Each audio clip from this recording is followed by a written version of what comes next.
इस वक्त की बड़ी खबर को, और बड़ी खबर अरविंद केजरीवाल को लेकर एक बड़ा अपडेट। राउस रेवेन्यू कोर्ट में केजरीवाल की पेशी। केजरीवाल को लेकर कोर्ट पहुंची ईडी की टीम। सुनीता केजरीवाल भी कोर्ट में मौजूद, फिर रिमांड की मांग करेगी ईडी। सोर्सेज के हवाले से बड़ी जानकारी है। देखिए, थोड़ी देर में केजरीवाल की डिमांड पर कार्रवाई शुरू होगी। अरविंद केजरीवाल को क्या इस बार कोई राहत मिलती हुई नजर आएगी, क्योंकि अरविंद केजरीवाल की जो रिमांड है वो खत्म हो रही है। ऐसे में राउस रेवेन्यू कोर्ट में केजरीवाल की पेशी। इससे पहले ना हाई कोर्ट से कहीं राहत मिली अरविंद केजरीवाल को, ना ही राउस रेवेन्यू कोर्ट से।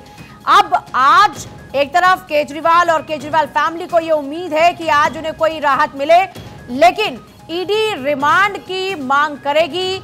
और माना यह जा रहा है कि अभी मुश्किलें अरविंद केजरीवाल की कम नहीं होने वाली। हालांकि अरविंद केजरीवाल ने खुले तौर पर इस बात का ऐलान किया कि वो सलाखों के पीछे से ही सरकार चलाएंगे। अरविंद केजरीवाल इस बीच इस पूरे मामले को एक राजनीतिक साजिश करार दे रहे हैं और कह रहे हैं कि जनता इस साजिश का जवाब देगी। केजरीवाल को लेकर कोर्ट पहुंची है ईडी। कोर्ट पहुंचने के दौरान में अरविंद केजरीवाल ने कहा कि ये एक राजनीतिक साजिश है। कोर्ट पहुंचने के दौरान केजरीवाल का यह कहना कि एक राजनीतिक साजिश, दिल्ली शराब घोटाले से जुड़ा मनी लॉन्ड्रिंग का मामला केजरीवाल को लेकर कोर्ट पहुंची ईडी की टीम। सुनीता केजरीवाल भी कोर्ट में मौजूद है। राउस रेवेन्यू कोर्ट में पेश हुए अरविंद केजरीवाल। फिर रिमांड की मांग करेगी ईडी। सोर्सेज के हवाले से यह बड़ी जानकारी इस वक्त मिल रही है। अरविंद केजरीवाल की आज रिमांड हो रही है खत्म। ऐसे में राउस रेवेन्यू कोर्ट में उनकी पेशी के लिए टीम लेकर पहुंची है इस वक्त, और सुनीता केजरीवाल भी कोर्ट में मौजूद हैं। कोर्ट में जाने के दौरान में अरविंद केजरीवाल ने कहा कि ये एक राजनीतिक साजिश है और इस राजनीतिक साजिश का जवाब जनता देगी। 17 नवंबर 2021 को दिल्ली सरकार ने नई शराब नीति को लागू किया था और इसी शराब नीति में दुकानों का प्राइवेटाइजेशन कर दिया गया ना, यानी पूरा निजीकरण कर दिया गया।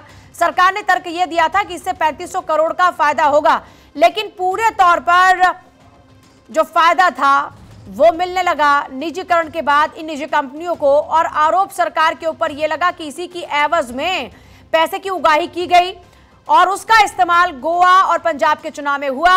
इस पूरे मामले में जांच पड़ताल जारी है। केशव मेरे साथ इस वक्त जुड़ रहे हैं। केशव, क्या अपडेट इस वक्त है? राउस रेवेन्यू कोर्ट में पेशी और आज एक तरफ ईडी रिमांड की डिमांड करेगी, दूसरी तरफ अरविंद केजरीवाल को उम्मीद है कि आज राहत मिलेगी।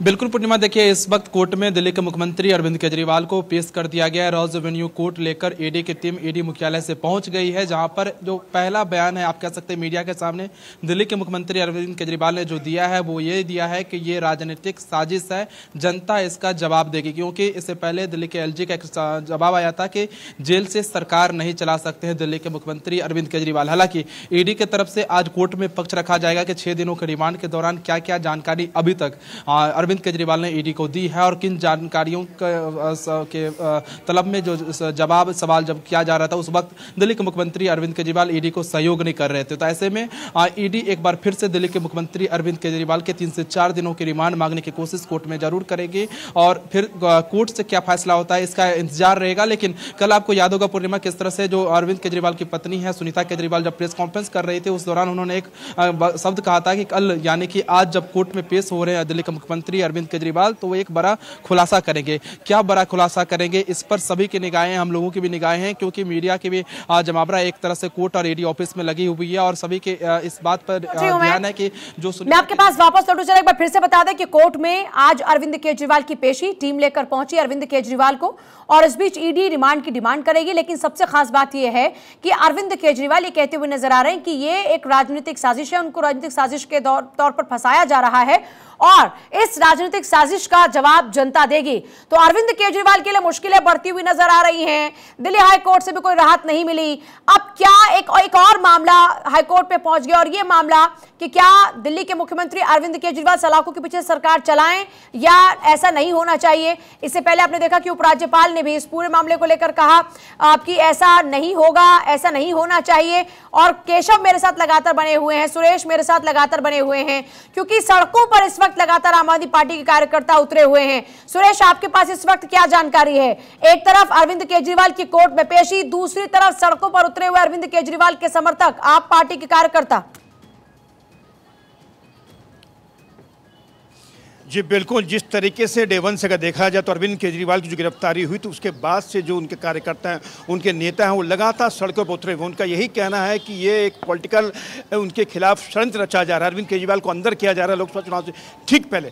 लेकिन जो ईडी के सूत्रों कहना है, जी ईडी का कहना है कि उनके पास पर्याप्त सबूत हैं केजरीवाल खिलाफ। जो केजरीवाल ने किस तरीके से आपकी नीति के अंदर जो पूरा घोटाला हुआ था, उसके अंदर करोड़ों रुपए का घोटाला है, किस तरीके से उन्होंने इस पैसे का जो इस्तेमाल जो गोवा चुनाव के किया, हवाला के जरिए इसका पैसे का लेन देन हुआ, तमाम चीज़ें जो है कोर्ट के अंदर आज जो है जब पेशी होगी तो तमाम चीज़ें कोर्ट के अंदर पेश की जाएंगी और ये बताया जाएगा कि 6 दिनों में उनसे क्या क्या पूछताछ हुई है। लेकिन जो है इनके जो कार्यकर्ता हैं, जो आप पार्टी के जो नेता हैं, वो तमाम देश में माहौल ये बनाना चाहते हैं कि कहीं ना कहीं ये केंद्र की सरकार जो है आप पार्टी को, यानी दिल्ली की जो सरकार है उसको निशाना बना रही है और निशाना बनाने के तहत ये कार्रवाई सारी की जा रही है। जी केशव का फिर से रुक करते हुए, केशव क्या अपडेट मिल रहा है इस वक्त? कोर्ट में पेशी, क्या दलीलें चल रही हैं अंदर?